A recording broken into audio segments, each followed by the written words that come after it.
Episode 51। Ayan और त्रिशा अभी भी अपने प्यार की दुनिया में खोए हुए थे। अब त्रिशा की हालत खराब हो रही थी। उसने थकी हुई आवाज में कहा, प्लीज रुक जाए, अब मैं आपको और बर्दाश्त नहीं कर सकती। त्रिशा की आवाज सुनकर अयान ने अपना चेहरा ऊपर उठकर त्रिशा की तरफ देखा। ये छोटी सी लड़की जो कि थोड़ी देर पहले तक उसके पीछे पड़ी हुई थी कि वह उसके करीब आए, अब थोड़ी सी ही देर में बोल रहे हैं कि वह थक चुकी है। अयान ने त्रिशा की तरफ देखा और उसकी गर्दन पर अपने होंठ चलते हुए कहा, I am sorry but I can't control my self. सोना, तुम्हें मुझे बर्दाश्त करना ही होगा। कहते हुए अयान पर से त्रिशा को प्यार करने लगा।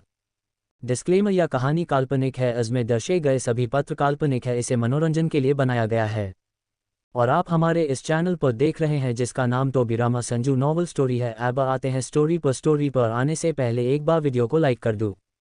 त्रिशा बेचारी आप खुद को ही मन गालियां दे रही थी।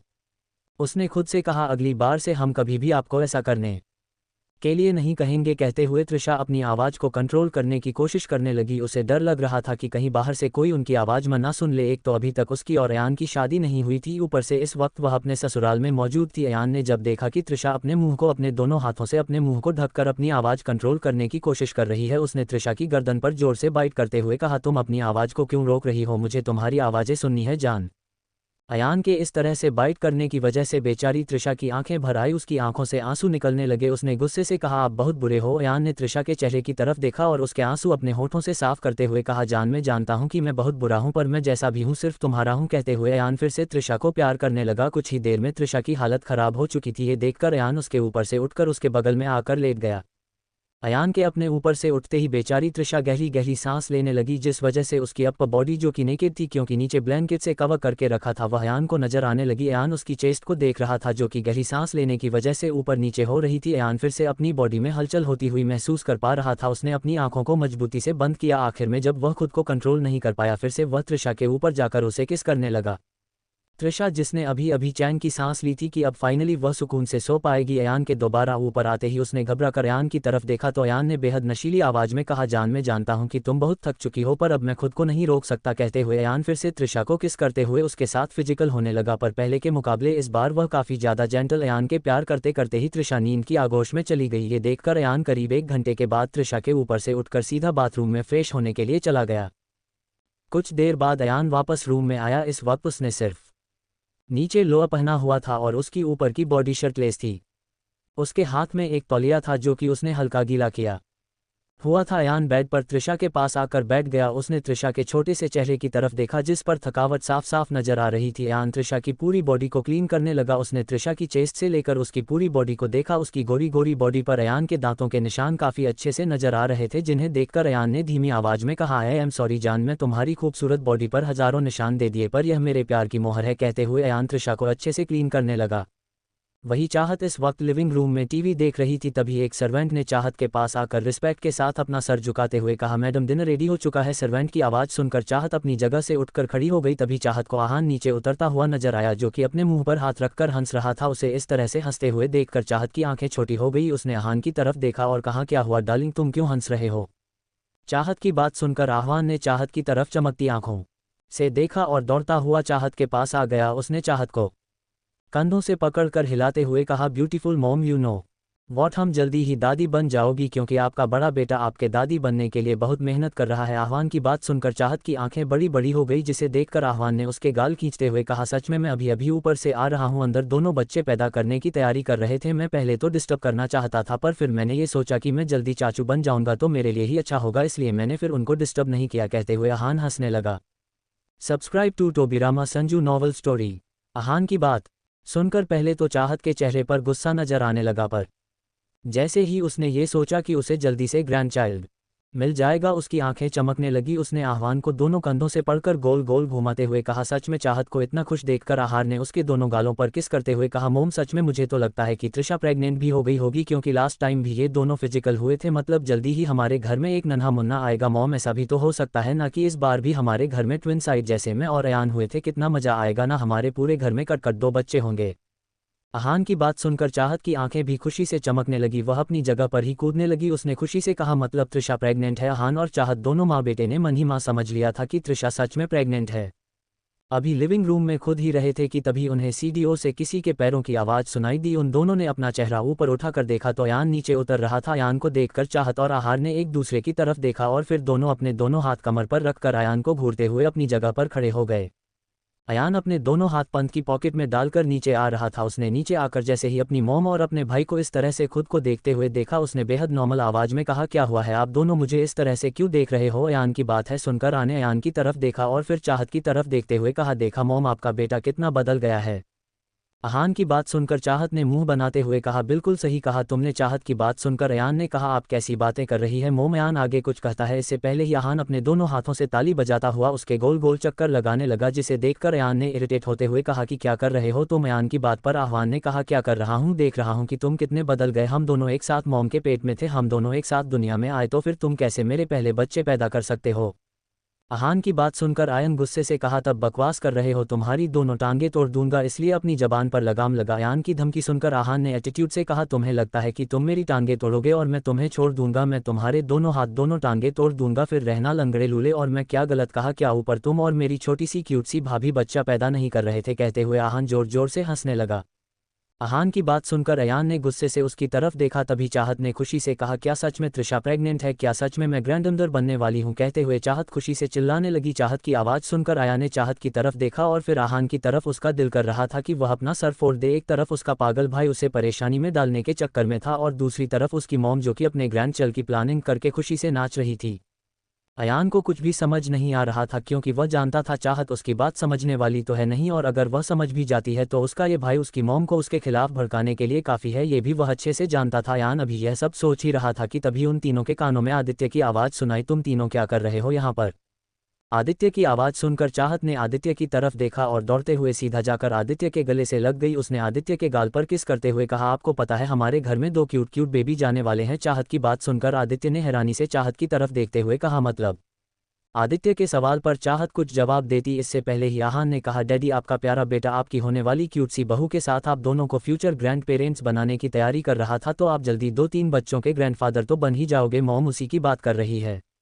आहान की बात सुनकर आदित्य ने चाहत की तरफ देखा जो कि खुशी से उछल रही थी। उसने अपना चेहरा ऊपर उठकर थोड़े गुस्से से अयान की तरफ देखा तो अयान ने अपना चेहरा नीचे झुका लिया, जिसे देखकर आदित्य ने कुछ नहीं कहा। आह्वान आगे कुछ कह नहीं वाला था कि आदित्य ने गुस्से से कहा, आह्वान अपनी जबान को लगाम लगाया करो, कुछ भी बोलते हो बिना सोचे समझे, लगता है कि मुझे तुम्हें साउथ अफ्रीका वाले प्रोजेक्ट के लिए साउथ अफ्रीका भेजना ही होगा।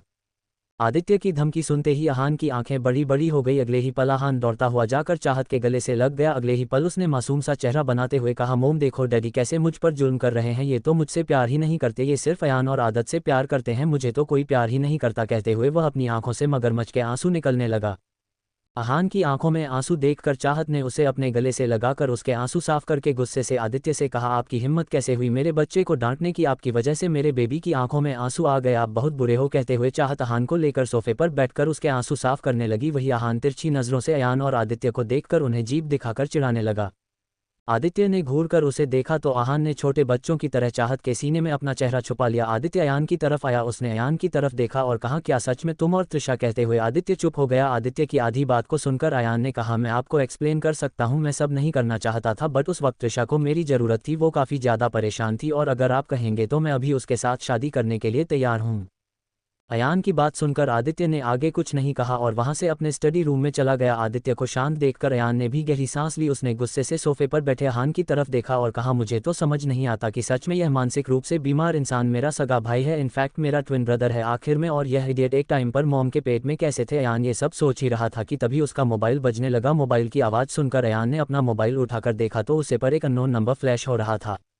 अयान ने जल्दी से कॉल उठाते हुए कहा, हेलो। दूसरी तरफ से किसी ने कुछ कहा, जिसे सुनते ही अयान की पकड़ उसके मोबाइल पर मजबूत हो गई। उसने गुस्से से कहा, मैं अभी आ रहा हूँ। अयान ने यह बात इतनी जोर से कही थी कि उसकी आवाज़ चाहत और आहान दोनों के कानों में पड़ी। उन दोनों ने एक साथ कहा, कहाँ जा रहे हो? अयान दरवाजे की तरफ जाते हुए पीछे पलटा। उसने एक शब्द कहा, इंपॉर्टेंट काम है। इतना कहकर अयान वहां से तेजी से निकल गया। वही कुछ देर बाद त्रिशा की आंखें खुली। वो उठकर बैठने की कोशिश करने लगी तो उसे अपनी बॉडी में इतनी दर्द में आंसू।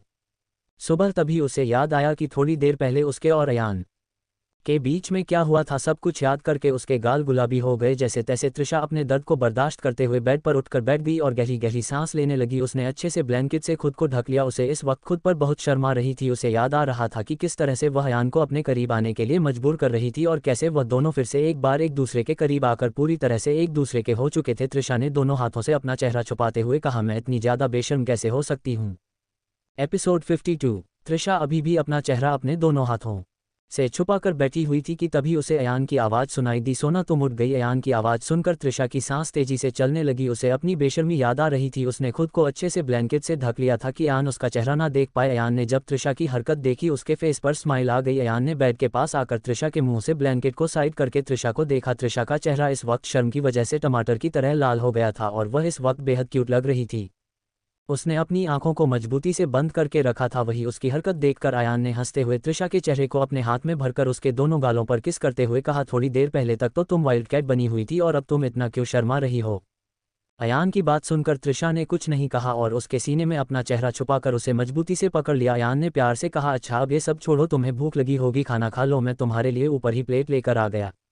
अयान की बात पर तृषा ने धीमी आवाज में कहा, हमें भूख नहीं है। तृषा की बात सुनकर अयान ने उसके कानों को किस करते हुए कहा, मैं जानता हूं कि थोड़ी देर पहले ही तुमने मेरा शिकार किया है, पर इसका यह मतलब नहीं कि तुम खाना ना खाओ। अयान की बात सुनकर तृषा को अपना चेहरा जलता हुआ महसूस हुआ। उसके मुंह से तो कुछ निकल ही नहीं रहा था। उसने खुद को मन ही मन हजार गालियां दे दी।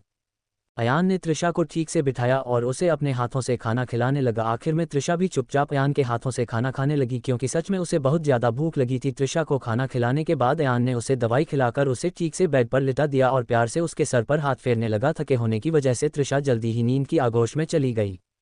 Subscribe to Tobirama Sanju novel story. Trisha को सुकून से सोता देखकर अयान ने उसके माथे पर धीरे से अपने होंठ रखे और अपना मोबाइल लेकर रूम से बाहर आ गया। अयान जैसे ही बाहर आया उसे अपने सामने आदित्य नजर आया जो कि उसे ही गुस्से से देख रहा था। आदित्य को देखते ही अयान ने कुछ कहने की कोशिश की तो आदित्य ने बेहद कठोर लहजे में कहा, स्टडी में चलो। आदित्य की आवाज़ सुनकर अयान ने आगे कुछ नहीं कहा और आदित्य के पीछे पीछे स्टडी रूम में आ गया। स्टडी रूम में आदित्य सोफे पर अपने पैरों पर चलाकर बैठ गया और अयान को देखने लगा जैसे उसके कुछ बोलने का इंतजार कर रहा हूँ। काफी देर तक जब अयान कुछ नहीं बोला आदित्य ने थोड़े गुस्से से कहा, बताओ कहाँ गए थे तुम, और झूठ बोलने की कोशिश भी मत करना क्योंकि मुझे पहले ही सब कुछ पता है। आदित्य की गुस्से भरी आवाज़ सुनकर अयान ने गहरी सांस ली और आदित्य के सामने घुटनों के बल बैठ गया। उसने आदित्य के हाथों को अपने हाथ में लेते हुए कहा, डैडमो कि आपको गुस्सा आ रहा है पर यह जरूरी था। अयान की बात पर आदित्य ने कहा, मैंने कहा मुझे बताओ तुम कहाँ गए थे। इस बार आदित्य की आवाज़ पहले से ज़्यादा कठोर और तेज थी जिसे सुनकर अयान ने अपना कर हिलाते हुए कहा, ठीक है। फ्लैशबैक। अयान जब लिविंग रूम में चाहत और अहान की बकवास सुन रहा था उसे वक्त पर उसका मोबाइल रिंग हुआ था। मोबाइल पर किसी इंसान ने उसे कुछ कहा जिसे सुनकर अयान जल्दी से मेंशन के बाहर निकल गया था। कुछ देर बाद अयान अपनी गाड़ी लेकर एक सुनसान इलाके में पहुंचा जहां पर आसपास से कोई भी नजर नहीं आ रहा था। अयान अपनी सिक्योरिटी के बिना ही इस वक्त बाहर आया हुआ था जबकि वह जानता था कि यह उसके लिए कितना ज़्यादा डेंजरस हो सकता है। अयान ने अपना मोबाइल निकालकर किसी को मैसेज किया। कुछ ही देर में उसके सामने एक आदमी आकर खड़ा हो गया जिसे देखकर अयान ने कहा, अपनी कीमत बताओ। अयान की बात सुनकर वह आदमी जोर जोर से हंसने लगा। उसने हंसते हुए कहा, अयान कपूर काफ़ी समझदार हो, सीधा मुद्दे की बात पर आ गए। अब जब तुमने पैसों की बात कर ही ली है तो ये बताओ कि तुम अपनी बहन का गुनाह छुपाने के कितने पैसे दोगे। उस आदमी की बातें सुनकर अयान ने गुस्से से कहा, बकवास बंद करो और अपनी कीमत बताओ। अयान की गुस्से भरी आवाज़ सुनकर उस आदमी ने हंसते हुए कहा, कितनों का मुंह बंद कराओगे। तुम जानते नहीं युवराज लूथरा पिछले 5 सालों से अपने माँ बाप के कातिलों को ढूंढने के लिए कितने पैसे खर्च कर चुका है। वह पानी की तरह पैसा बहाने के लिए तैयार है अगर कोई उसे यह बता दे कि उसके माँ बाप का खून किसने किया था। उस आदमी की बात सुनकर अयान ने गुस्से से उसका गला पकड़कर दांत पीसते हुए कहा, खून नहीं किया था, उसने बच्ची थी वह और वह सिर्फ एक एक्सीडेंट था। अयान की बात सुनकर वह आदमी कुछ बोलने की कोशिश करने लगा पर अयान की पकड़ उसके गले पर मजबूत होती जा रही थी जिस वजह से वह चाहकर भी कुछ नहीं बोल पा रहा था। उसने अपनी बंद होती आंखों से अयान की तरफ देखा और कुछ बोलने की कोशिश की तो अयान ने झटके से उसकी गर्दन को छोड़ा और अपने बाल खींचने लगा। 1 साल पहले ही अयान के सामने ये सच्चाई आई थी कि आदित्य ने चाहत को लंदन क्यों भेजा है। तब से लेकर आज तक अयान अपनी बहन को बचाने के लिए हर मुमकिन कोशिश करता था। आज तक न जाने कितने लोगों को उन लोगों ने पैसे देकर उनका मुंह बंद कराया था। अयान के छोड़ने के बाद वह आदमी जोर जोर से खांसते हुए गहरी गहरी सांस लेने लगा। अयान अपने बाल खींच रहा था। वह किसी भी कीमत पर अपनी फूल जैसी नाजुक बहन पर कोई मुसीबत नहीं आने देना चाहता था। अयान को इतना बेचैन देखकर वह आदमी हंसने लगा। उसने हंसते हुए कहा, तुम्हारी जानकारी के लिए बता दो कि युवराज लूथरा को पता चल चुका है तुम्हारी बहन के बारे में। उसने इतना कहा ही था कि अयान ने चिल्लाते हुए कहा, बकवास बंद करो, ऐसा नहीं हो सकता। अयान को चिल्लाते हुए देखकर वह आदमी फिर से हंसने लगा। उसने हंसते हुए कहा, डरो मत, अभी उसे नाम नहीं पता चला, बस उसे यह पता चला है कि वह एक लड़की थी, वह भी 15 साल की। उस आदमी की बातें सुनकर अयान ने दांत पीसते हुए कहा, ये सब तूने किया? अयान के सवाल पर वह आदमी शैतानी तरीके से मुस्कुराने लगा, जिसे देखकर अयान ने गुस्से से उसके बालों को पकड़कर उसका कर लगातार 2-3 बार गाड़ी की बोनट पर मारा, जिस वजह से वह आदमी अपने सर को पकड़कर खुद को संभालने की कोशिश करने लगा। अयान ने गुस्से से कहा, मुझे लगा था कि मैं तेरा मुंह बंद कर दूंगा पैसे से, पर तू इस लायक ही नहीं है। मैंने कहा था ना, तुझे कुछ भी करने की जरूरत नहीं है, मैं तेरे मुंह में पैसे डाल दूंगा, पर तूने मेरी बात को अंडरएस्टिमेट किया है। अब तुझे हमेशा मेरी कैद में रहना होगा। कहते हुए अयान ने उसे गाड़ी की पिछली सीट पर रस्सी से बांध दिया और उसे लेकर कहीं निकल गया। Flashback and. अयान की बात सुनने के बाद भी आदित्य ने कुछ नहीं कहा, वह चुपचाप बैठा हुआ था। अयान ने आदित्य के हाथ पर अपना कर रखते हुए कहा, डैड, मैं प्रिंसेस को कुछ नहीं होने दूंगा। आज तक आप उसे प्रोटेक्ट करके आए हैं, अब उसके भाइयों की बारी है। मैं उसे कुछ नहीं होने दूंगा, चाहे फिर उसके लिए मुझे कुछ भी क्यों न करना पड़े। अयान की बात सुनकर आदित्य अपनी जगह से उठकर खड़ा हो गया। वह स्टडी रूम में बनी खिड़की के पास खड़ा होकर बाहर आसमान की तरफ देखने लगा। उसके चेहरे पर इस वक्त काफ़ी कॉम्प्लिकेटेड एक्सप्रेशन थे। अयान भी अपनी जगह से उठकर खड़ा हुआ और आदित्य के पास आ गया। आदित्य ने चांद की तरफ देखते हुए कहा, तुम्हें पता है अयान, हम चाहे कितनी भी कोशिश क्यों न कर ले, सच्चाई एक न एक दिन सामने आ ही जाती है। आदित्य की बात पर अयान ने कहा, नहीं, ये सच्चाई कभी सामने नहीं आएगी। अयान की बात पर आदित्य ने उसकी तरफ देखकर एक दर्द भरी मुस्कुराहट के साथ, युवराज लूथरा के दादाजी सच्चाई जानते हैं, मैंने खुद उन्हें सब कुछ सच बताया था। मैं आदत का इल्जाम खुद के ऊपर लेने के लिए भी तैयार था, पर उसे वक्त पर उन्होंने कहा था कि जिस तरह से उनका पोता अनाथ हुआ है, वह नहीं चाहते कि हमारी आदत भी अपने परिवार से दूर होकर अनाथों की तरह जिंदगी जिए। उसे दिन से मैं उनका कर्जदार हो गया। आदित्य की बात सुनकर अयान पूरी तरह से हैरान हो गया। उसे समझ नहीं आ रहा था कि वह आगे क्या कहें। दूसरी तरफ लंदन में इस वक्त रात का टाइम हो रहा था और आदत और आयात दोनों डाइनिंग टेबल पर बैठकर डिनर कर रही थी। आदत ने आयत की तरफ देखा, जो कि गुस्से से अपने हाथ में पकड़े हुए स्पून को प्लेट पर पटक रही थी। उसने कहा, आयु दीदी, क्या हुआ, आप इतने गुस्से में क्यों हो? आदत का सवाल सुनकर आयात ने गुस्से से कहा, अपने उस जंगली बॉस की वजह से। आयत की बात सुनते ही आदत के हाथ, जो कि खाना खा रहे थे, वह रुक गए। उसने आयत की तरफ देखकर अपनी एक्साइटमेंट को छुपाते हुए कहा, क्यों दीदी, क्या हुआ, उन्होंने कुछ किया क्या? आदत ने बेहद नॉर्मल तरीके से आयत से सवाल पूछा। आदत के सवाल पर आयत में गुस्से से कहा, क्या किया? दिल तो करता है कि उसकी जान ले लो। वैसे तुम्हें पता है, आज एक चम्मक छल्लो आई थी, ऑफिस में सब बोल रहे थे कि वह उसे जंगली दानव की गर्लफ्रेंड है। उसे देखकर ऐसा लग रहा था जैसे वह अपने चेहरे पर बिरला व्हाइट लगाकर आई हो, परी मेकअप की दुकान लग रही थी वह। आयत के मुंह से युवराज की गर्लफ्रेंड का जिक्र सुनकर आदत की आंखें हैरानी से बड़ी हो गई। उसने गुस्से से कहा, हैंडसम डेविल, तुम बहुत गंदे हो। तुमने तो कहा था कि तब तुम्हारे हैं, तो फिर तुम्हारी गर्लफ्रेंड कैसे हो सकती है? आदत का चेहरा इस वक्त रोने जैसा हो गया था। आयत का ध्यान आदत पर नहीं था। आयत ने गुस्से से कहा, मुझे भी लगता है कि वह उसी की गर्लफ्रेंड होगी। कैसे चिपक रही थी उससे, और वह जंगली दाना जो दूसरों से ठीक से बात भी नहीं करता, उसके साथ हाथ मिलाते हुए ऐसे मुस्कुरा रहा था जैसे जन्मों का प्यार हो दोनों के बीच। आयत की बातें सुनकर अब आदत का नाजुक सा दिल पूरी तरह से टूट चुका था। उसका कुछ भी खाने का दिल नहीं था। उसने अपनी कुर्सी से खड़े होते हुए कहा, दीदी, हमें नींद आ रही है। आदत की बात है सुनकर आयत ने कहा कि यहाँ तेरी फेवरेट चीज़ बनी है और तू इतनी जल्दी बिना कुछ खाए बोल रही है कि तुझे नींद आ रही है, क्या हुआ? आयत की बात पर आदत ने कहा, कुछ नहीं, हमें बस नींद आ रही है। इतना कहकर बिना आयत को कुछ और पूछने का मौका दिया, आदत दौड़ते हुए अपने रूम में आकर पेट के बल बेड पर लेट गई। उसकी आंखों में आंसू आ गए थे। उसने गुस्से से अपने एक टेडी बेयर को पकड़कर उसे पीटते हुए कहा, तुम बहुत बुरे हो, हम तुमसे कभी बात नहीं करेंगे। अब अगर हमारे पास आए तो हम तुम्हें कहते हुए आदत कुछ सोचने लगी। हाँ, तुम्हारे बालों को खींचकर तुम्हें टकला बना देंगे, फिर तुम्हारी भूतनी गर्लफ्रेंड तुम्हें छोड़कर भाग जाएगी। आदत युवराज को बुरा भला कहते कहते अपने बेड पर पेट के बल की लेट गई। करीब रात के 12 बजे कल की तरह ही आज भी युवराज बालकनी से आदत के रूम में आ गया। उसने रूम में आकर देखा तो लाइट्स ऑन थी और उनका दरवाजा भी लॉक नहीं था। युवराज ने सबसे पहले जाकर दरवाजा लॉक किया और फिर आदत के करीब आकर बैठ गया। उसका छोटा सा चेहरा इस वक्त तकिए में छुपा हुआ था। युवराज ने सबसे पहले आदत को पलटकर अपनी तरफ किया। उसने जैसे ही आदत का चेहरा अपनी तरफ किया, उसे आदत का लाल चेहरा नजर आया। उसकी आंखों में अभी भी पानी की बूंदें चमक रही थी, जिसे देखकर युवराज की आंखें गहरी हो गई। उसने आदत की तरफ देखकर गुस्से से कहा, तुम्हारी हिम्मत कैसी हुई खुद को दर्द देने की? कहते हुए युवराज ने आदत के होठों की तरफ देखा, जो कि रोने की वजह से और भी ज्यादा लाल हो गए थे। उसका नाक भी लाल हो गया था। युवराज ने आदत के गाल पर अपने होठ रखे और उसे जोर से बाइट कर लिया। युवराज ने इतनी जोर से आदत के गाल पर काटा था कि आदत की आंख खुल गई। उसने अपनी आंखों को खोलकर देखा तो सबसे पहले उसे अपनी आंखों के सामने युवराज का हैंडसम सा चेहरा नजर आया। पहले तो आदत के फेस पर एक प्यारी सी स्माइल आ गई, पर अगले ही पल उसके दिमाग में आयत की बातें गूंजने लगी। युवराज की गर्लफ्रेंड, ये याद आते ही आदत, जो कि अब तक प्यार से देख रही थी, उसने गुस्से से युवराज की तरफ देखा और अगले ही पल आदत ने एक जोरदार लात युवराज को मार दी। युवराज इस वक्त आदत के ऊपर अपने हाथों के सहारे लेटा हुआ था, जिस वजह से आदत के इस अचानक से किए गए हमले की वजह से वह खुद को संभाल नहीं पाया और बेड की दूसरी तरफ मुंह के बल गिर गया। Subscribe to Tobirama Sanju novel story. नीचे गिरते ही युवराज के मुंह से हल्के से चीख निकल गई। उसने गुस्से से अपना चेहरा ऊपर उठकर आदत की तरफ देखा और कहा, तुम पागल हो। उसने इतना कहा ही था कि आदत उसके ऊपर बैठ गई और उसके बालों को जोर जोर से खींचने लगी। उसने गुस्से से कहा, हम तुम्हारा खून कर देंगे, तुम्हारी हिम्मत कैसे हुई क्यूट आदत को धोखा देने की। कहते हुए आदत युवराज के बालों को जोर जोर से खींचने लगी। एपिसोड 53। आदत इस वक्त युवराज के ऊपर बैठी हुई थी और दोनों हाथों से उसके बालों को खींच रही थी। युवराज ने आदत की तरफ देखा और उसे एक झटके से कमर से पकड़कर झटके से अपने नीचे किया और खुद उसके ऊपर आकर उसे घूरने लगा। युवराज ने आदत के दोनों हाथों को अपनी एक हाथ से पकड़कर उसके सर के ऊपर लगाया। आदत गुस्से से युवराज को खुद से दूर धक्का देने की कोशिश कर रही थी। उसमें चिल्लाते हुए कहा, हैंडसम डेविल छोड़ो हमें, हम तुम्हारा खून कर देंगे, छोड़ो हमें। कहते हुए आदत अपने हाथ पैर चलने की कोशिश करने लगी पर युवराज ने उसे पूरी तरह से अपने नीचे दबोच लिया था, जिस वजह से नाजुक सी आदत चाहकर भी युवराज को खुद से दूर नहीं कर पा रही थी। आखिर में थक-हार कर आदत ने युवराज को खुद से दूर करना बंद कर दिया और गुस्से से उसे घूरने लगी। युवराज आदत के मासूम से चेहरे को देख रहा था जिस पर उसे इस वक्त बेइंतहा गुस्सा नजर आ रहा था। युवराज ने आदत की नाक को खींचते हुए बेहद भारी आवाज में कहा, पागलों की तरह हरकतें क्यों कर रही हो तुम।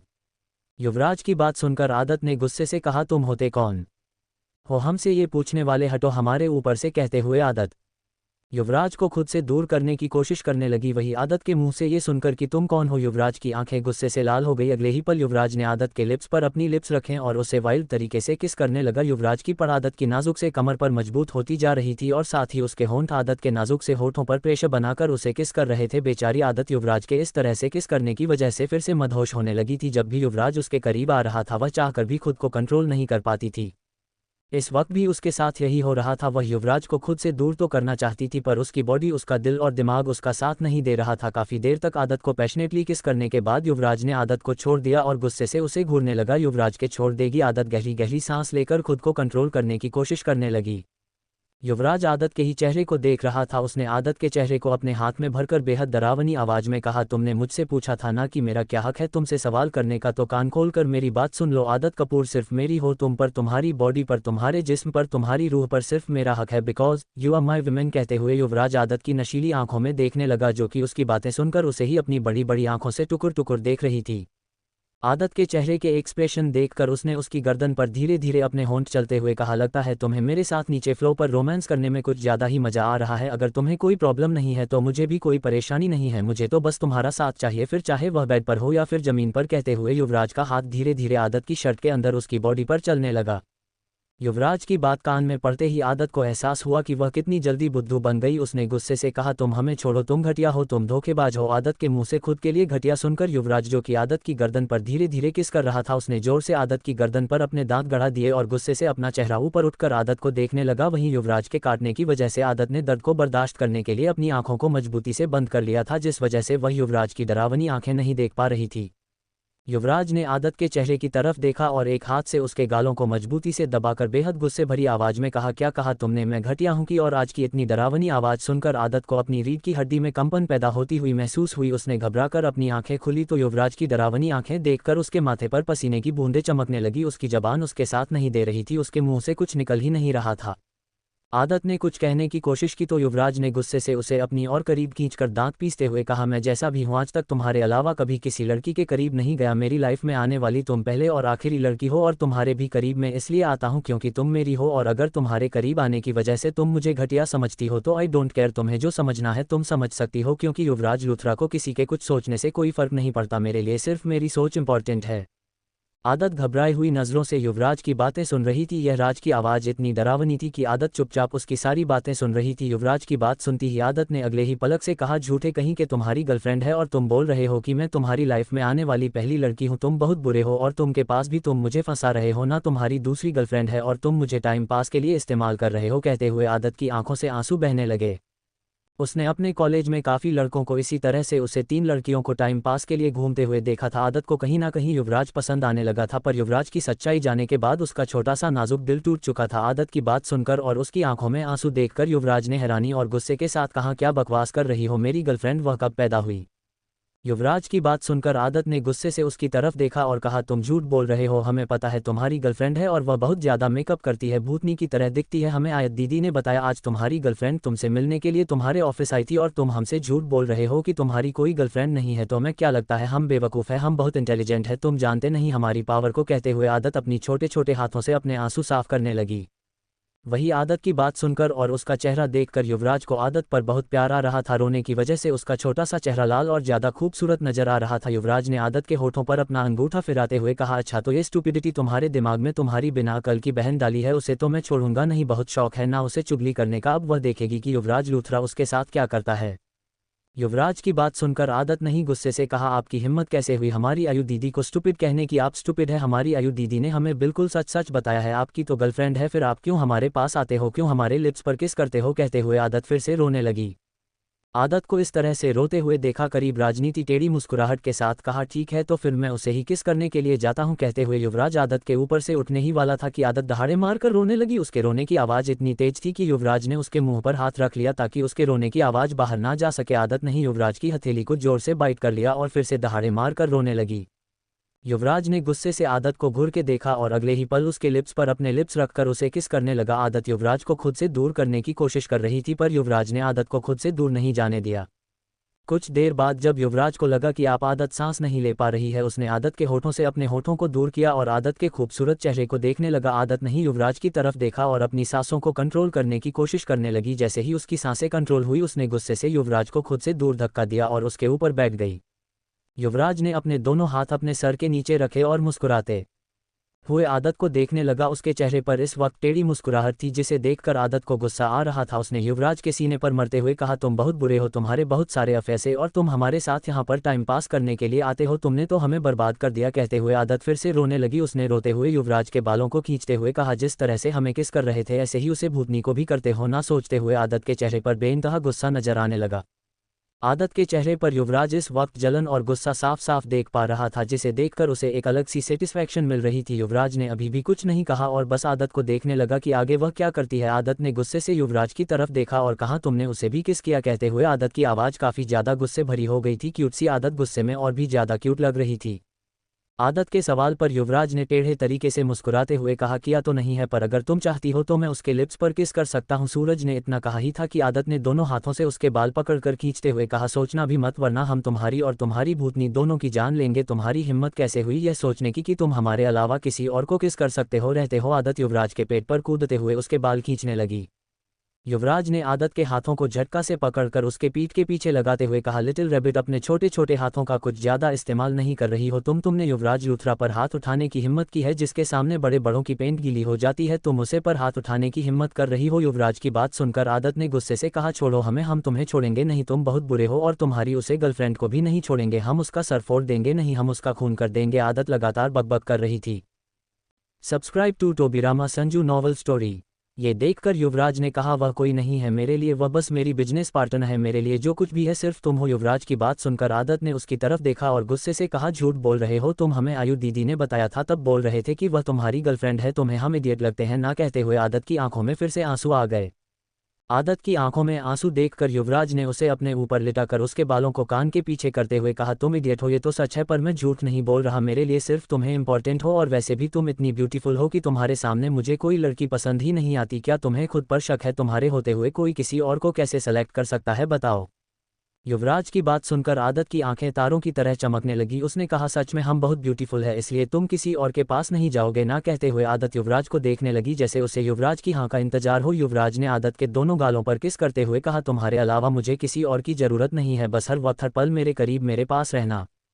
युवराज की बात सुनकर आदत ने उसकी तरफ देखा और मुंह बनाते हुए कहा, हम क्यों रहेंगे तुम्हारे पास, छोड़ो हमें। कहते हुए आदत युवराज से दूर होने की कोशिश करने लगी जिसे देखकर युवराज ने आदत को छोड़ दिया और मुस्कुराते हुए कहा, तो ठीक है फिर मैं उसी के पास जाता हूँ, वैसे वह भी बहुत ब्यूटीफुल है। युवराज की बात सुनकर आदत की आंखों में फिर से आंसू आ गए। उसने गुस्से से कहा, तुम बहुत बुरे हो, जाओ अपनी ब्यूटीफुल के पास, हमारे पास आने की जरूरत नहीं है। कहते हुए आदत युवराज के ऊपर से उठने लगी। ये देखकर युवराज ने उसकी कमर पर अपनी पकड़ मजबूत करते हुए कहा, अच्छा मुझे ये बताओ कि तुम्हें मेरे किसी और के करीब जाने से फर्क पड़ता है? युवराज की बात सुनकर आदत ने उसकी तरफ देखा और कहा, हमें कोई फर्क नहीं पड़ता, छोड़ो हमें। कहते हुए आदत उठने की कोशिश करने लगी। युवराज ने आदत के कानों को किस करते हुए कहा, तुम्हें जलन हो रही है ना, ये सोचकर कि शायद मैं तुम्हारे अलावा किसी और के लिप्स को कि क्या होगा, शायद मैं तुम्हारे अलावा किसी और को इसी तरह से प्यार किया होगा, ये सोचकर तुम्हें तकलीफ होती है ना। लिटिल रैबिट जवाब दो। युवराज की बातें सुनकर आदत को अपने दिल में अजीब से बेचैनी होने लगी। वह यह इमेजिन करने लगी कि युवराज उसके अलावा किसी और को इसी तरह से किस कर रहा है, जिसे सोचते ही उसे अपनी सांसें थामती हुई महसूस हुई और उसकी आंखों से पानी की तरह आंसू बहने लगे। एपिसोड 54। युवराज आदत के चेहरे की बेचैनी देखकर मुस्कुरा रहा था। उसने आदत की कमर पर अपनी पकड़ मजबूत करते हुए जवाब दो मेरे सवाल का। लिटिल रैबिट युवराज का सवाल सुनकर आदत ने अपना चेहरा दूसरी तरफ करते हुए कहा, हमें तुम्हारे किसी सवाल का जवाब नहीं देना। तुम हमारे रूम में क्यों आए? जो अपने घर वापस, वरना हम पुलिस को कॉल करके तुम्हें जेल में डलवा देंगे। अब छोड़ो हमें, कहते हुए आदत युवराज को खुद से दूर करने की कोशिश करने लगी, पर युवराज कहाँ आदत को छोड़ने वाला था। उसने आदत को और मजबूती से अपने करीब खींचकर उसकी गर्दन पर हल्के हल्के से किस करते हुए कहा, सच में तुम मुझे जेल में भिजवाओगी? युवराज का सवाल तो जैसे आदत नहीं सुना ही नहीं है। वह पास युवराज के होठों को अपनी गर्दन चलते हुए महसूस कर पा रही थी, जिस वजह से उसकी सांसें तेज हो रही थी। आदत में अपने होठ को बाइट करते हुए कहा, हैंडसम डेविल मत करो ना ऐसा। आदत की बात पर युवराज ने उसकी गर्दन पर और पैशनेट तरीके से किस करते हुए कहा, क्यों? युवराज का सवाल सुनकर आदत ने मदहोशी भरी आवाज में कहा, कुछ कुछ होता है। आदत का सवाल सुनकर युवराज ने आदत के चेहरे की तरफ देखा। आदत अपनी आंखों को बंद करके अपनी आवाज को कंट्रोल करने की कोशिश रही थी, जिसे देखकर युवराज के फेस पर एक डेविल स्माइल आ गई। युवराज ने आदत की कॉलर फोन पर अपने होंठ चलते हुए कहा, बोल लिटिल रैबिट, तुम क्या महसूस करती हो मेरे बारे में? क्या तुम्हें सच में फर्क नहीं पड़ता अगर मैं किसी और के करीब जाऊं? युवराज का सवाल सुनकर आदत ने युवराज की तरफ देखा और अगले ही पल उसका चेहरा अपने हाथों में भरते हुए कहा, हमें फर्क पड़ता है, तुम हमारे अलावा किसी और के करीब नहीं जा सकते। कहते हुए आदत मुंह बना रही थी, जिसे देखकर युवराज ने उसकी कमर को मजबूती से पकड़ते हुए कहा, अच्छा और वो क्यों? मुझे रीजन तो बताओ। युवराज की बातें सुनकर आदत ने उसे अपनी छोटी छोटी आंखों से देखते हुए कहा, हमें नहीं पता, हमें बस इतना पता है कि जैसे हम तुम्हारे हैं तुम सिर्फ हमारे हो। हैंडसम डेविल, हमारे अलावा तुम किसी और लड़की के करीब नहीं जा सकते। अगर तुमने ऐसा किया तो हम तुम्हारा और उसका दोनों का खून कर देंगे। आदत की बात सुनकर युवराज ने टेढ़े तरीके से मुस्कुराते हुए कहा, अच्छा तो तुम हमारा खून कर दोगी क्या? सच में तुम किसी का खून कर सकती हो? क्या तुम्हारे अंदर इतनी हिम्मत है? युवराज ने इतना कहा ही था कि आदत जिसके हाथ युवराज के गालों पर थे अचानक से वह कांपने लगे और आदत की आंखों के सामने कुछ अतीत की यादें घूमने लगी, जिसे याद करके आदत का सर घूमने लगा और उसकी आंखों के सामने किसी की चीखें सुनाई देने लगी। तुम खुद ही हो आदत, तुम खूनी हो। आदत के कानों में लगातार किसी के चिल्लाने के इस तरह की आवाज़ गूंज रही थी, जिसे सुनते हुए आदत के हाथ युवराज के गलों से हटकर कब उसके कानों पर आ गए उसे खुद पता नहीं चला। आदत ने अपने दोनों कानों पर अपने हाथ रखकर चिल्लाते हुए कहा, नहीं हमने कुछ नहीं किया। कहते हुए उसकी सांसें तेज हो गई। युवराज, जो कि अभी तक आदत को परेशान कर रहा था, अचानक से उसे इस तरह से बर्ताव करते हुए देखकर खुद भी टेंशन में आ गया। युवराज ने आदत के दोनों हाथों को उसके कानों से हटाते हुए कहा, क्या हुआ तुम्हें? युवराज की बात सुनकर आदत ने उसे खुद से दूर रख देते हुए कहा, हमने कुछ नहीं किया, हमने कुछ नहीं किया। डैडी मम्मी हमें बचाओ, हमें कुछ नहीं किया। कहते हुए आदत लगातार चिल्ला रही थी, उसकी सांसें तेजी से चल रही थी। ऐसा लग रहा था जैसे उसे सांस लेने में दिक्कत हो रही है। आदत की यह कंडीशन देखकर युवराज ने झटके से आदत को अपनी गोद में उठाया और उसे बेड पर लिटाकर उसे शांत करने की कोशिश करने लगा। युवराज ने आदत के चेहरे को अपने हाथ में भरते हुए कहा, लिटिल रैबिट अपनी आंखें खोलो, क्या हुआ तुम्हें? आदत अपनी आंखें बंद करके लगातार चिल्लाते हुए एक ही बात कह रही थी, हमने कुछ नहीं किया, हमने कुछ नहीं किया, हमें बचा लो डैडी मॉम, हमें बचा लो, हमने कुछ नहीं किया। कहते हुए आदत गहरी गहरी सांस लेने लगी। युवराज ने आदत की तरफ देखा और चिल्लाते हुए कहा, आदत। युवराज के चिल्लाने की आवाज़ सुनकर आदत ने अपनी आंखें खोलकर युवराज की तरफ देखा। उसकी आंखें आंसुओं से भीगी हुई थी और उसकी सांसें अभी भी तेजी से चल रही थी। क्यों? राज ने आदत की तरफ देखा और कहा, क्या हुआ तुम्हें? युवी को देखकर आदत ने कुछ बोलने की कोशिश की, पर उसके मुंह से आवाज़ नहीं निकल रही थी, बल्कि उसकी सांसें और गहरी होती जा रही थी। उसने अटकती हुई आवाज़ में कहा, हमने कुछ नहीं किया, सच में हमने कुछ नहीं किया। कहते हुए उसकी पूरी बॉडी सूखे पत्ते की तरह कांप रही थी। आदत की ऐसी कंडीशन देख करीब राज ने जल्दी से उसे अपनी गोद में उठाया और उसे लेकर बालकनी में आकर झूले पर बैठ गया। उसने आदत को अपने सीने से लगाकर उसके माथे को चूमकर उसके सर पर हाथ से सहलाते हुए कहा, तुम्हें कुछ नहीं होगा रैबिट, और तुमने कुछ नहीं किया, मैं हूं ना, मैं सब कुछ ठीक कर दूंगा, तुम शांत हो जाओ। युवराज की बात सुनकर आदत की पकड़ युवराज पर मजबूत हो गई। उसने रोते हुए कहा, हमने सच में कुछ नहीं किया था, हमने सच में कुछ नहीं किया था। कहते हुए आदत अभी भी घबरा रही थी। युवराज उसकी ऐसी कंडीशन को देखकर कुछ भी समझ नहीं पा रहा था, पर इस वक्त सबसे पहले आदत को शांत करना उसके लिए इंपॉर्टेंट था। युवराज ने आदत का चेहरा अपने हाथों में भरकर उसके माथे को, उसकी आंखों को, उसके गालों को, धीरे धीरे उसके पूरे चेहरे को किस करते हुए उसे शांत किया और प्यार से उसकी आंखों में देखने लगा। आदत अभी भी आंसू भरी आंखों से युवराज की तरफ देख रही थी।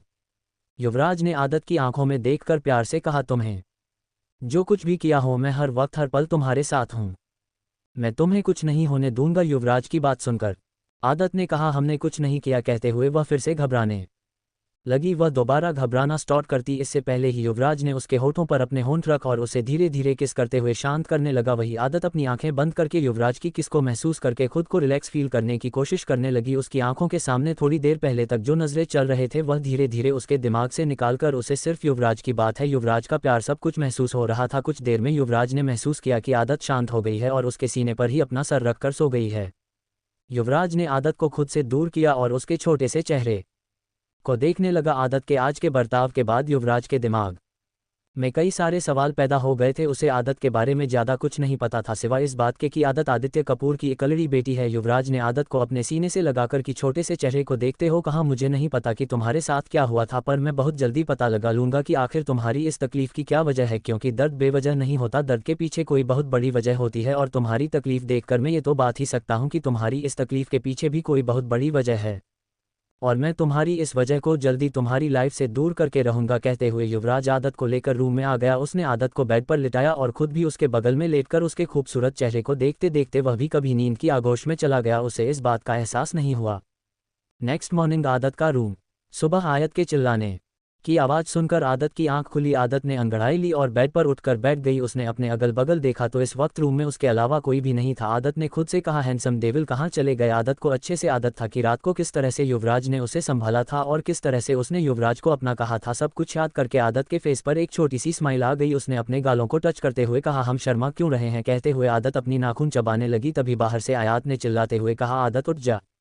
आयत की आवाज़ सुनकर आदत होश में आई। उसने अंदर से ही चलते हुए कहा, आयु दीदी हम उठ चुके हैं। आदत की आवाज़ सुनकर आयत में चैन की सांस ली और कहा, जल्दी से फ्रेश होकर नीचे आ जा, क्योंकि आज मुझे जल्दी ऑफिस जाना है, वरना वह जंगली दानव मेरा खून कर देगा। कहते हुए आयत वहां से चली गई। आयत की बात सुनकर आदत भी कुछ सोचकर मुस्कुराते हुए अपने बेड से उतरकर बाथरूम में फ्रेश होने के लिए चली गई।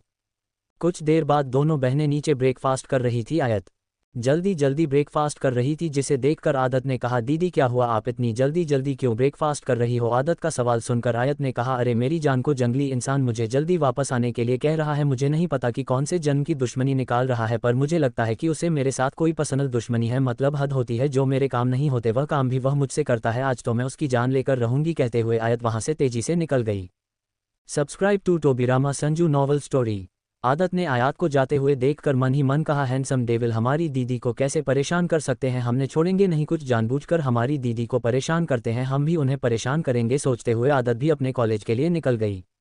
लूथरा अंबार। आयत इस वक्त युवराज को मन ही मन गालियां देते हुए उसके केबिन की तरफ जा रही थी। केबिन के पास आकर उसने खुद को शांत किया और दरवाजे पर खटखटाते हुए कहा, मैं आई कम। इंसान अंदर से युवराज की भारी आवाज़ आयत को सुनाई दी। अंदर आ जाओ। युवराज की आवाज़। आयत ने युवराज की मिमिक्री करते हुए कहा, अंदर आ जाओ। कहते हुए वह दरवाजा खोलकर अंदर आ गई। अंदर जाकर जैसे ही उसने युवराज की तरफ देखा, उसकी नज़र क्यों राज पर ही ठहर गई।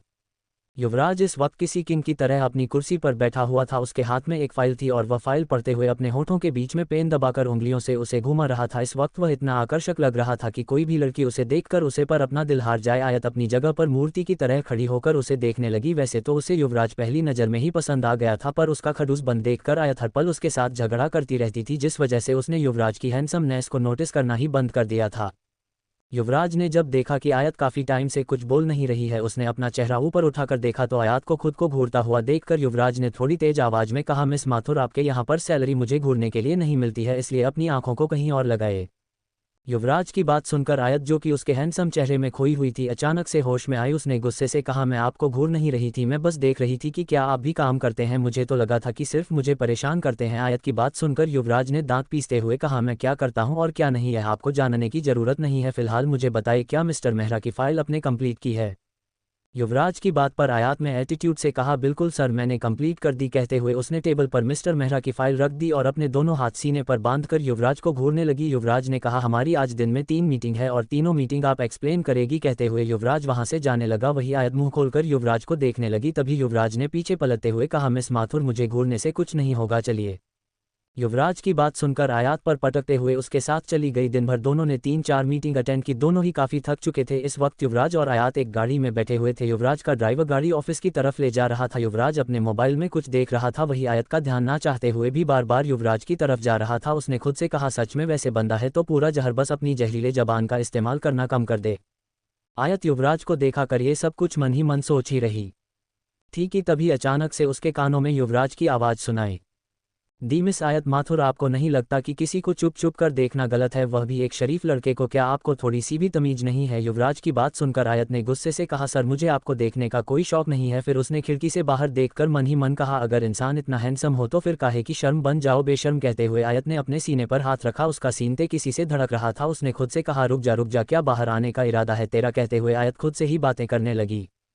वही युवराज अपने मोबाइल में आदत की तस्वीर देख रहा था। उसने टेढ़े तरीके से मुस्कुराते हुए कहा, माय लिटिल रैबिट मैं बहुत जल्दी तुम्हारे पास आ रहा हूँ, अपने सुकून की पास।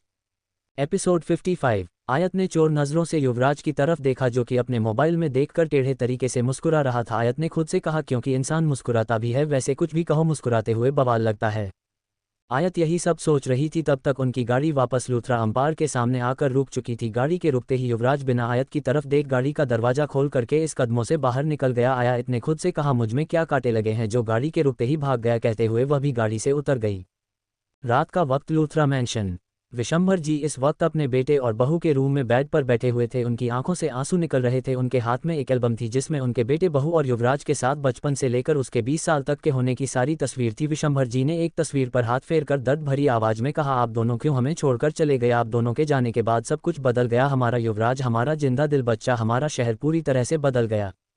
जो दिन भर हमारे साथ मस्ती करता था आज वह हमसे बात भी नहीं करता। हमारे पास तो वह जीने का इकलौता सहारा है, हम कैसे जिए उसके बिना? कहते हुए विशंभर जी फुट फुट कर रोने लगे। उनकी आंखों से लगातार आंसू निकल रहे थे। वह लगातार तस्वीरों को देख रहे थे। उन्होंने एक तस्वीर पर हाथ फेरते हुए कहा, योगिता तुम क्यों चली गई? तुम तो जानती हो ना तुम्हारा बेटा तुमसे कितना प्यार करता है। तुम्हें पता है उसने मुझसे कहा है कि अगर मैंने उसे नहीं बताया कि तुम दोनों के एक्सीडेंट के पीछे किसका हाथ था तो वह मुझे सारे रिश्ते नाते तोड़ लेगा। कैसे नाम बता दूं? जिस तरह से हमारा परिवार बर्बाद हुआ, मैं नहीं चाहता कि किसी और का भी परिवार बर्बाद हो। भले ही उसे बच्ची ने गुनाह किया था पर थी तो वह एक बच्ची, मैं क्या से उसे सजा दे दूं कैसे? कहते हुए को फिर से रोने लगे। उन्हें याद आ रहा था कि किस तरह से थोड़ी देर पहले उन्हें युवराज का कॉल आया था। फ्लैशबैक 2 घंटे पहले। विशंभर जी आपने स्टडी रूम में बैठकर कुछ डॉक्यूमेंट्स पढ़ रहे थे, तभी उनका मोबाइल रिंग करने लगा। मोबाइल की आवाज़ सुनकर उन्होंने पलट कर देखा तो मोबाइल पर फ्लैश हो रहे नाम को देखकर उनकी आंख से एक आंसू की बूंद उनके गाल पर आ गई और उनके मुंह से धीरे से निकला, युवी। इतना कहते ही उन्होंने जल्दी से मोबाइल उठाया और कांपती हुई आवाज़ में कहा, यूं ही मेरे बच्चे, क्या तुझे मेरी याद नहीं आती? पूरे 15 दिन बाद कॉल किया है तूने। तेरा ये बूढ़ा दादा सिर्फ तेरी आवाज़ सुनने के लिए तरसता है। तू क्यों मुझसे बात नहीं करता मेरे बच्चे? विशंभर जी ने दर्द भरी आवाज़ में कहा। विशंभर जी की बात सुनकर दूसरी तरफ से काफ़ी देर तक खामोशी पसरी रही, जिसे देखकर विशंभर जी की सांसें तेज हो गई। उन्होंने कहा, युवी कुछ तो बोल मेरे बच्चे, तेरी आवाज़ सुनने के लिए मैं तरस गया हूँ। विशंभर जी की आवाज़ सुनकर दूसरी तरफ से युवराज ने बेहद रूखे लहजे में कहा, मिस्टर लूथरा क्या सच में आप मेरी आवाज़ सुनने के लिए तरस चुके हैं? Subscribe to Tobirama Sanju novel story. Yuvraj के मुंह से खुद के लिए दादाजी की जगह पर मिस्टर लूथरा सुनकर विशंभर जी ने हैरानी से कहा, युवी ये आप हमसे कैसी बात कर रहे हैं? विशंभर जी की बात सुनकर दूसरी तरफ से युवराज ने गुस्से से कहा, तो मैं किस तरह से बात करूं आपके साथ मिस्टर लूथरा? जिस इंसान ने मुझे मेरे मॉम डैडी के कातिल के बारे में छुपाया है उसे मैं अपने दादाजी के रूप में कैसे देख सकता हूं? उसे तो मैं अपने मॉम डैड के कातिल के दोस्त के रूप में देखूंगा ना। युवराज की बात सुनते ही विशंभर लूथरा की पकड़ उनके मोबाइल पर मजबूत हो गई। उनकी आंखें हैरानी से बड़ी हो गई। उनके मुंह से कुछ निकल ही नहीं रहा था। वही अपने दादाजी को कुछ ना बोलते हुए देखकर दूसरी तरफ से युवराज ने गुस्से से कहा, क्या हुआ मिस्टर? विशंभर लूथरा हैरान हो गए, आपकी मुझे कैसे पता चला कि आपको पता है कि किसने मुझे मेरे माँ बाप छीने हैं, और आप ये जानते हुए भी कि मैं अपने माँ बाप के कातिल को ढूंढने के लिए जमीन आसमान एक कर चुका हूँ। आप उस गुनहगार को छुपाने की कोशिश कर रहे हैं जिसे मैं पिछले 5 सालों से पागलों की तरह ढूंढ रहा हूँ। युवराज की बातें सुनकर विशंभर जी ने घबराई हुई आवाज में कहा, यह आप क्या बोल रहे हैं? हमें कुछ नहीं पता है युवराज, और अगर हमें कुछ पता होता तो हम क्यों छुपाते? जिस तरह से योगिता और योगेश आपकी माँ बाप थे, हमारे बेटे और हमारी बहू थी। विशंभर जी ने इतना कहा ही था कि युवराज ने चिल्लाते हुए कहा, बकवास बंद कीजिए, मुझे अच्छे से पता है कि आप सच बोल रहे हैं या झूठ। पर ठीक है, अगर आप ये बात एक्सेप्ट नहीं करना चाहते तो कहिए मेरी कसम खाकर कि आप झूठ नहीं बोल रहे हैं। अगर आप मेरी कसम खा लेंगे तो मैं आपकी बात का यकीन कर लूंगा। युवराज की बात सुनकर विशंभर जी चुप हो गए। वह किसी भी कीमत पर अपने इकलौते पोते की झूठी कसम नहीं खा सकते थे। उन्हें चुप देखा करिए। युवराज ने हंसते हुए कहा, क्या हुआ मिस्टर लूथरा? डर लग रहा है कहीं आपके बेटे और आपकी बहू की तरह आपका पोता भी ना मर जाए? युवराज ने इतना कहा ही था कि विशंभर जी ने चिल्लाते हुए कहा, युवराज बकवास बंद कीजिए। विशंभर जी के चिल्लाने की आवाज़ सुनकर युवराज ने भी चिल्लाते हुए कहा, आप बकवास बंद कीजिए और मुझे बताइए कि कौन है वह जिसने मुझे मेरी दुनिया छीनी है, जिसने मुझे मेरी मॉम को छीन लिया जो हर वक्त हर पल मेरा सपोर्ट सिस्टम बनकर रहती थी, जिसने मुझे मेरे डैडी को छीन लिया जो मेरे बेस्ट फ्रेंड थे, मुझे नाम बताए। युवराज की बात सुनकर विशंभर जी ने अपनी आंखें बंद की। उनकी आंखों से आंसू की बूंदें गिरने लगी। उनके सामने आदित्य का लाचारी चेहरा घूमने लगा। 5 साल पहले कैसे आदित्य उनके सामने घुटनों के बल बैठा हुआ था और अपनी बेटी को बख्शने की दुआ ही मांग रहा था। सब कुछ याद करके विशंभर जी ने गहरी सांस ली और कहा, युवराज कुछ राज ही बने रहे तो अच्छा होता है। विशंभर जी की बात सुनकर युवराज ने चिल्लाते हुए कहा, मिस्टर विशंभर लूथरा, इतने सालों से आप मुझे सच्चाई छुपाते आ रहे हैं जबकि आपको सब कुछ पता था। मुझे तो लगता है कि सारे सबूत मिटाने में आपका भी उतना ही हाथ है जितना कि कातिल का। मैं आपसे साफ साफ कह देता हूं, अगर आपने मुझे सच्चाई नहीं बताई तो समझ जाएगा कि आपकी बहू और आपके बेटे के साथ आपका पोता भी मर चुका है। आज से मेरा आपसे कोई वास्ता नहीं है। इतना कहकर युवराज ने कॉल कट कर दिया। युवराज की बात सुनते ही विशंभर जी के हाथ से उनका मोबाइल छूटकर जमीन पर गिर गया। उनके कानों में युवराज की बातें गूंजने लगी। उन्होंने कहा, नहीं हमारा पोता, कहते हुए वह भी सोफे पर निढाल होकर गिर गए। Flashback and. विशंभर जी सब कुछ याद करके अभी भी फूट फूट कर रो रहे थे। वह ये सोच भी नहीं सकते थे कि उनका पोता उनसे सारे रिश्ते नाते तोड़ देगा। उनके पास तो जीने का इकलौता सहारा युवराज ही था। उन्होंने दर्द भरी आवाज में कहा, युवराज। इतना कहते ही उनकी आंखें बड़ी बड़ी हो गई और उन्होंने अपने दोनों हाथों से अपने सीने को पकड़ लिया। उन्होंने कुछ कहने की कोशिश की तो उनके माथे पर पसीना आने लगा और वह बेड से नीचे गिर गए। उनके हाथ से एल्बम भी छूटकर नीचे गिर चुकी थी। दूसरी तरफ लंदन, युवराज के मेंशन में युवराज इस वक्त अपने मेंशन के बार में बैठकर लगातार ड्रिंक कर रहा था। उसकी आंखें खून की तरह लाल हो गई थी। उसकी आंखों से आंसू निकल रहे थे। उसने दर्द भरी आवाज में कहा, क्यों दादाजी, क्यों? आप तो जानते हैं ना कि मैं अपनी मॉम और अपने डैडी से कितना प्यार करता था। मैं 5 सालों से पागलों की तरह उनकी कातिल को ढूंढ रहा हूं और आप मुझे आज तक सच्चाई छुपा रहे थे, जबकि आप जानते हैं कि कौन है वह जिसने हमारी हंसती खेलती दुनिया बर्बाद कर दी। नफरत करता हूं आपसे दादाजी, नफरत। कहते हुए युवराज ने एक ड्रिंक की बोतल को उठाकर जमीन पर पटक दिया। युवराज की हरकत देखकर घर के सभी सर्वेंट डरे हुए थे, क्योंकि आज युवराज काफ़ी ज़्यादा ड्रिंक कर रहा था। साथ ही उन्हें उसके प्राइवेट बार से लगातार कुछ टूटने की आवाज़ आ रही थी, पर किसी की भी इतनी हिम्मत नहीं थी कि वह अंदर जाकर युवराज को रोक सके। कुछ देर बाद युवराज लड़खड़ाते कदमों से अपनी जगह से उठकर खड़ा हो गया। उसकी कंडीशन काफ़ी ख़राब थी। उसकी आंखें खून की तरह लाल हो गई थी, बोल माथे पर बिखरे हुए थे, वह ठीक से चल भी नहीं पा रहा था। युवराज ने खुद से कहा, कोई नहीं है मेरा अपना, कोई भी नहीं, आप क्यों मुझे छोड़कर चले गए? मॉम डैड क्यों? कहते हुए युवराज बार से बाहर आ गया। युवराज लिविंग रूम में लड़खड़ाते कदमों से चलता हुआ ऊपर जाने ही वाला था कि उसका पर डगमगा गया और वह नीचे गिरने लगा। वह नीचे गिरता है इससे पहले ही एक सर्वेंट ने दौड़कर उसे पकड़ते हुए कहा, सर आप ठीक तो है ना? सर्वेंट की आवाज़ सुनकर युवराज ने उसे खुद से दूर धक्का देते हुए कहा, दूर रहो मुझसे, मैं खुद को संभाल सकता हूँ, मुझे किसी की ज़रूरत नहीं है। कहते हुए युवराज फिर से ऊपर जाने की कोशिश करने लगा। वह एक सीढ़ी तक गया ही था कि तभी उसने खुद से कहा, मैं ऊपर जाकर क्या करूंगा? उस वीरान कमरे में तो मुझे सिर्फ दर्द तकलीफ में ले गया। मुझे मेरा सुकून चाहिए, मेरा सुकून। कहते हुए युवराज ने अपनी आंखें बंद की तो उसकी आंखों के सामने आदत का खिलखिलाती हुआ चेहरा नजर आने लगा। आदत का चेहरा याद आते हैं युवराज के फेस पर एक छोटी सी स्माइल आ गई। उसने धीमी आवाज में कहा, लिटिल रैबिट, मैं आ रहा हूं तुम्हारे पास। रहते हुए युवराज मेंशन से बाहर की तरफ जाने लगा। सर्वेंट ने उसका गुस्सा देखा करो उसे रोकने की कोशिश नहीं की। बाहर आकर युवराज ड्राइविंग सीट पर बैठते ही वाला था कि एक ड्राइवर ने कहा, सर प्लीज़ आपकी कंडीशन ठीक नहीं है, मैं आपको जहां जाना है वहां जाता हूं। ड्राइवर की बात सुनकर युवराज ने एक नज़र उसे गुस्से से देखा और फिर चुपचाप गाड़ी की पिछली सीट पर बैठ गया। ड्राइवर ड्राइविंग सीट पर बैठ गया और युवराज के कुछ कहने का इंतजार करने लगा। युवराज ने जब देखा कि गाड़ी स्टार्ट नहीं हो रही है, उसने चलते हुए कहा, मुझे मेरी लिटिल रैबिट के पास लेकर चलो, मेरे सुकून के पास। युवराज के मुंह से लिटिल रैबिट सुनकर ड्राइवर समझ गया कि युवराज किसकी बात कर रहा है। ड्राइवर कुछ ही देर में आदत और आयात के मेंशन के सामने गाड़ी लाकर रोक चुका था। मेंशन को देखते ही युवराज गाड़ी से बाहर आया। उसने नशे भरी आवाज में आदत की बालकनी की तरफ देखते हुए कहा, मैं आ गया तुम्हारे पास, अपने पास। कहते हुए युवराज बालकनी के पाइप से चढ़ने की कोशिश करने लगा, पर नशा इतना था कि वह चाहकर भी ऊपर नहीं चढ़ पा रहा था।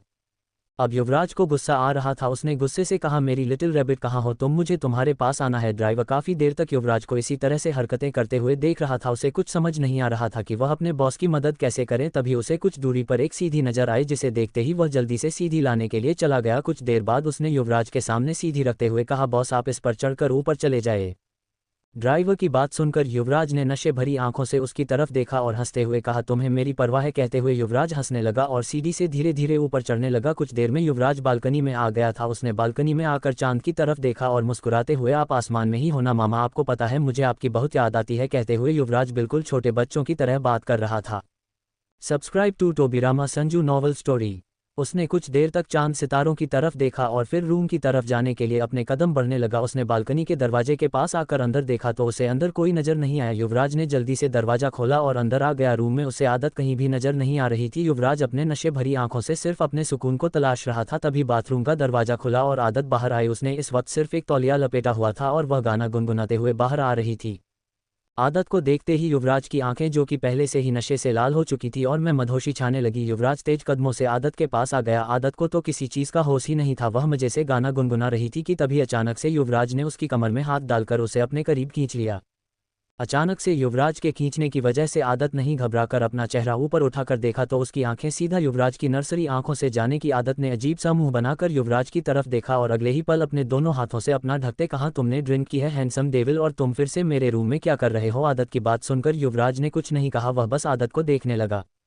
अगले ही पल युवराज ने आदत के लिप्स पर अपने लिप्स रखे और उसे धीरे धीरे किस करने लगा। आदत ने युवराज को खुद से दूर करने की कोशिश की तो युवराज ने अपना चेहरा आदत के चेहरे से दूर करके धीमी आवाज में था, मुझे खुद से दूर मत करो, मुझे तुम्हारी जरूरत है लिटिल रैबिट। युवराज की आवाज में इतना दर्द था कि आदत उसे खुद से दूर नहीं कर पाए।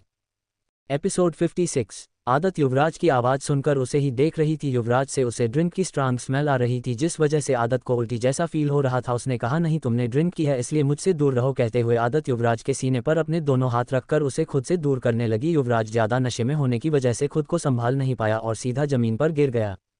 आदत ने एक नज़र युवराज की तरफ देखा और दौड़ते हुए सीधा क्लोजेट में चली गई। वहीं युवराज अपनी नशे भरी आंखों से आदत को वहां से भागते हुए देख रहा था। युवराज ने दर्द भरी आवाज में आदत की तरफ देखते हुए कहा, तुम भी सबकी तरह मुझसे दूर जा रही हो ना, किसी को मुझे कोई मतलब नहीं है, कोई मुझसे प्यार नहीं करता। कहते हुए युवराज की आंखों से आंसू निकलने लगे। हमेशा पत्थर की तरह रहने वाला युवराज आज नशे में होने की वजह से अपनी सारी फीलिंग्स को एक्सप्रेस कर रहा था।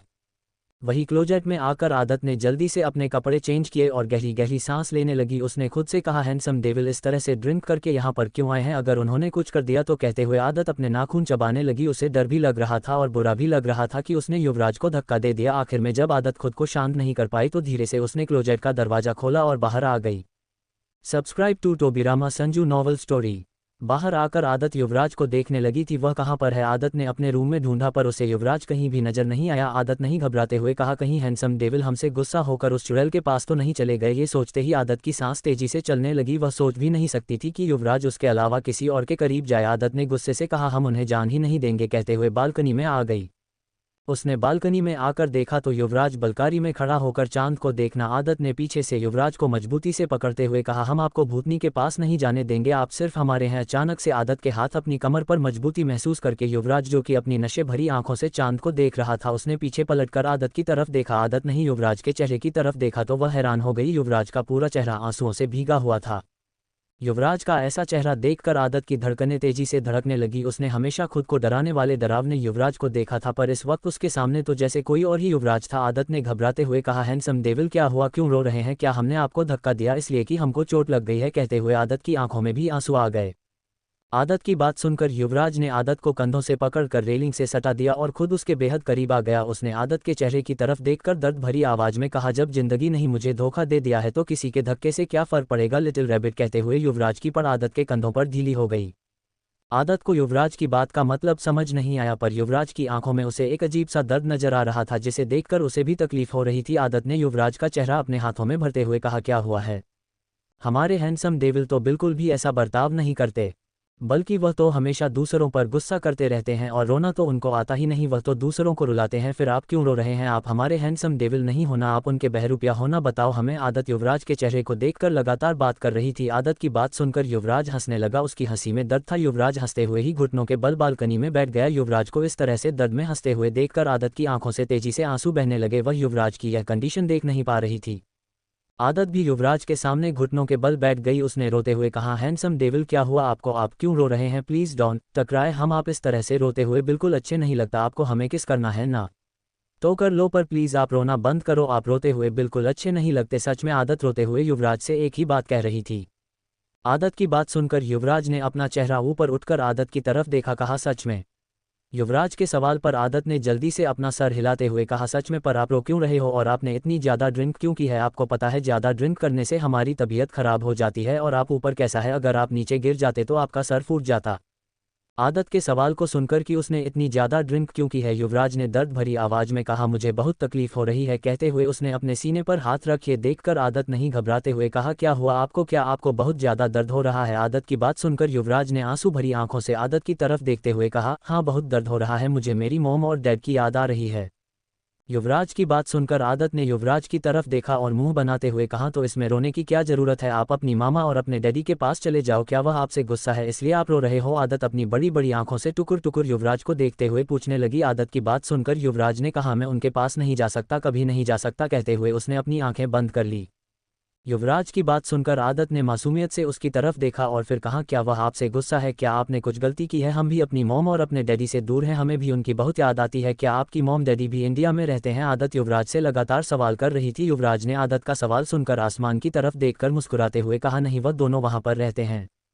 युवराज का इशारा देखकर आदत ने आसमान की तरफ देखा और कहा आसमान में कैसे रहते हुए वह चुप हो गई क्योंकि उसे समझ में आ गया था कि युवराज की बात का क्या मतलब है। उसने युवराज की तरफ देखा जो कि आंसू भरी आंखों से आसमान की तरफ देख रहा था। उसके चेहरे पर एक दर्द भरी मुस्कुराहट थी। युवराज के चेहरे को देखकर आदत ने अपने मुंह पर हाथ रख लिया कि कुछ भी कहने की हिम्मत नहीं हो रही थी। युवराज ने अपना चेहरा नीचे करके आदत की तरफ देखा और कहा तुम्हें पता है वह लोग मुझे छोड़कर चले गए, क्या मैं इतना बुरा हूं तब मुझे छोड़कर चले जाते हैं? कोई नहीं है मेरे पास, किसी को मुझे कोई मतलब नहीं है, अगर मैं मर भी जाऊंगा तो भी किसी को कोई फर्क नहीं पड़ेगा। कहते हुए युवराज छोटे बच्चों की तरह आदत के सीने से लग गया। युवराज की बात सुनकर कि अगर वह मर भी गया तो किसी को कोई फर्क नहीं पड़ेगा। आदत की सांस तेजी से चलने लगी, उसकी धड़कन है जैसे उसकी बात सुनकर रुक गई थी। ऐसे कैसे वह ये कह सकता था कि किसी को कोई फर्क नहीं पड़ता? आदत नहीं खुद से कहा हमें फर्क पड़ता है। कहते हुए आदत ने युवराज का चेहरा अपने हाथों में भरकर रोते हुए कहा आप रोना बंद करो, हम आपको छोड़कर कभी नहीं जाएंगे, पक्का वाला प्रॉमिस। आदत की आवाज़ सुनकर युवराज ने अपना चेहरा ऊपर उठकर आदत की तरफ देखा, कहा नहीं सब झूठ बोलते हैं, मॉम ने भी कहा था वह मुझे छोड़कर कभी नहीं जाएंगे पर वह चली गई, मैं बहुत बुरा हूं ना। कहते हुए युवराज आदत को और मजबूती से पकड़कर जोर जोर से रोने लगा। युवराज को इस तरह से रोते हुए देखकर आदत भी बच्चों की तरह फूट फूट कर रोने लगी। उसका रोना युवराज से भी ज़्यादा तेज हो गया था जिसे देखकर युवराज शांत हो गया। उसने अपनी नशे भरी आंखों से आदत की तरफ देखा और कहा तुम क्यों रो रही हो? युवराज का सवाल सुनकर आदत ने उसकी तरफ देखते हुए कहा क्योंकि आप रो रहे हो। आदत की बात सुनकर युवराज का मुंह बन गया। उसने आदत के कल खींचते हुए कहा तुम इडियट हो। युवराज की बात सुनकर आदत का रोना बंद हो गया। वह गुस्से से युवराज को देखने लगी। उसने युवराज को खुद से दूर करते हुए कहा जो हमें तुमसे बात नहीं करनी, तुमने हमें इडियट कहा, हम बहुत इंटेलिजेंट है। आदत की बात सुनकर युवराज ने उसे अपने करीब खींचकर उसके सीने में अपना चेहरा छुपाते हुए कहा नहीं मैं तुमसे दूर नहीं जाऊंगा, तुमने अभी प्रॉमिस किया तुम कभी मुझे नहीं छोड़ोगी, तुम अपना प्रॉमिस नहीं तोड़ सकती। कहते हुए युवराज की पकड़ किसी छोटे से बच्चे की तरह आदत पर मजबूत हो गई। उसकी पकड़ इतनी मजबूत थी कि आप आदत को सांस लेने में भी दिक्कत हो रही थी। आदत ने कहा ठीक है मैं तुम्हें छोड़कर नहीं जाऊंगी, हैंडसम डेवलपर प्लीज मुझे छोड़ दो, मुझे सांस नहीं आ रही, ऐसे तो मैं मर जाऊंगी। आदत की बात सुनकर युवराज की पकड़ आदत पर ढीली हो गई। उसने आदत के चेहरे को अपने हाथों में लेकर थोड़े गुस्से से कहा बकवास बंद करो, मुझे तुम्हारे पास सुकून मिलता है और मुझे अपने सुकून के साथ सोना है। कहते हुए युवराज अपनी जगह से उठकर खड़ा हो गया। उसने आदत को झटका से अपनी गोद में लिया और लड़खड़ाते कदमों से चलेने लगा। आदत ने गिरने की डर की वजह से युवराज के गले में अपनी दोनों बाहें डाली और घबराने लगी। उसने कहा अब हमें नीचे उतरो, हम खुद चल सकते हैं।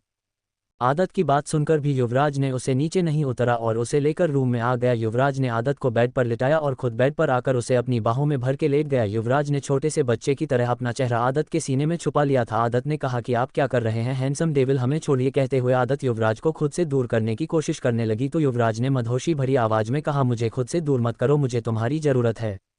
युवराज की आवाज़ सुनकर आदत ने उसे खुद से दूर करना बंद कर दिया और शांत होकर लेट गई। कुछ ही देर में उसे अपने सीने पर युवराज की गर्म सांस महसूस हुई जिसे महसूस करके उसकी सांसें भी तेजी से चलने लगी। उसने युवराज के चेहरे की तरफ देखा। युवराज इस वक्त किसी मासूम से बच्चे की तरह सोया हुआ था। उसका चेहरा इस वक्त बहुत क्यूट लग रहा था। आदत नहीं युवराज की तरफ देखते हुए कहा हमें नहीं पता था कि आप इतनी ज़्यादा तकलीफ में हो हैंडसम डेविल, हम प्रॉमिस करते हैं हम आपको छोड़कर कभी भी नहीं जाएंगे, कभी भी नहीं। कहते हुए आदत में धीरे से युवराज के माथे पर अपने होंठ रख और अपनी आंखें बंद करके लेट गई।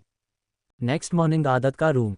युवराज अभी भी आदत को अपने सीने से लगाकर सुकून से सोया हुआ था। तभी उसका मोबाइल जो कि उसकी पेंट की पॉकेट में था जोर जोर से बजने लगा। मोबाइल की आवाज़ सुनकर युवराज जो कि नशे की हालत में था उसकी आंखें हल्के हल्के खुलने लगी। पहले तो उसे अपने सर में तेज दर्द महसूस हुआ पर अगले ही पल उसे याद आया कि वह इस वक्त अपने रूम में नहीं बल्कि आदत के रूम में आदत के साथ उसके बेड पर है। आदत को देखते ही और आज के चेहरे पर सुकून नजर आने लगा। तभी यह सोचकर कि कहीं मोबाइल की आवाज़ की वजह से आदत की नींद ना खुल जाए, युवराज ने जल्दी से अपना मोबाइल उठाया और गुस्से से कहा क्या हुआ।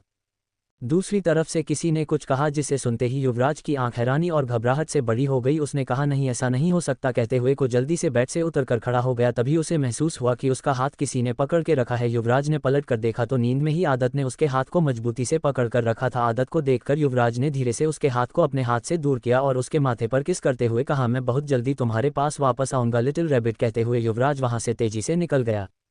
कुछ देर बाद युवराज अपने प्राइवेट जेट में बैठा हुआ था और इंडिया के लिए निकल चुका था। उसकी आंखें बंद थी। उसे देखकर कोई भी नहीं बता सकता था कि इस वक्त उसके दिमाग में क्या चल रहा है। उसके कानों में अभी भी उसके असिस्टेंट निखिल की बात गूंज रही थी, आपके दादाजी को हार्ट अटैक आया है और इस वक्त वह क्रिटिकल कंडीशन में अस्पताल में एडमिट है। अपने दादाजी की कंडीशन जानने के बाद युवराज खुद को संभाल ही नहीं पा रहा था। कल भले ही गुस्से में उसने अपने दादाजी से काफ़ी कुछ कह दिया था पर इस दुनिया में उसके पास उसके दादाजी के अलावा कोई भी नहीं था। युवराज ने कहा आपको कुछ नहीं होगा विशंभर था, आपको मेरे सवालों का जवाब देना ही होगा, मैं आपको इस तरह से नहीं जाने दूंगा। आदत के मेंशन में आयत की आवाज़ से आदत की नींद खुली, वह अंगड़ाई लेकर उठकर बैठ गई और उसने अपने अगल बगल देखा तो युवराज कहीं नहीं था। आदत ने मुंह बनाते हुए कहा, हम आपसे बात ही नहीं करेंगे, आप फिर से हमें बिना बताए छोड़कर चले गए ना, गंदे हैंडसम डेविल। कहते हुए आदत जल्दी से दरवाज़ा खोलने के लिए चली गई। एपिसोड 57। आदत ने जैसे ही दरवाज़ा खोल आयत उसे घूरने लगी। उसने अंदर जाकर देखा आयत को इस तरह से अपने कमरे में घूमते हुए देखकर आदत ने कहा, आयु दीदी क्या हुआ, आप इस तरह से मेरे रूम में क्यों घूम रही हो।